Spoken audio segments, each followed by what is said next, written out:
Dans l'actualité également ce soir sur la route des vins du Rhône, c'est notre série tout au long de la semaine dans Bonsoir Lyon. Les vendanges ont débuté après une saison compliquée pour nos viticulteurs. Entre le gel tardif et les fortes précipitations au mois de juillet, les vignes ont souffert. Alors beaucoup commencent déjà à chercher de nouvelles techniques pour s'adapter au mieux à ces changements climatiques. Clémence Delarbre. À première vue, ces vignes semblent tout à fait banales et pourtant, elles font l'objet d'expérimentations.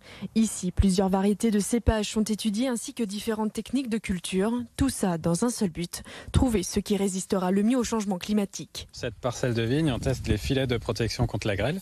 Nous, on regarde les effets secondaires d'ombrage que peut apporter ces filets pour protéger les grappes et les feuilles en conditions estivales très chaudes et sèches. Un peu plus loin, c'est la hauteur du feuillage qui est étudiée. On augmente justement le fil de palissage à 80 cm, donc plus haut, pour réduire la hauteur de feuilles et donc faire moins de photosynthèse, donc potentiellement un peu moins de sucre. Des expérimentations indispensables aux vignerons du Beaujolais pour qui les changements climatiques sont une véritable préoccupation. On parle de température élevée, de sécheresse, donc ça joue à la fois sur la constitution des raisins et puis sur la quantité des raisins, les rendements.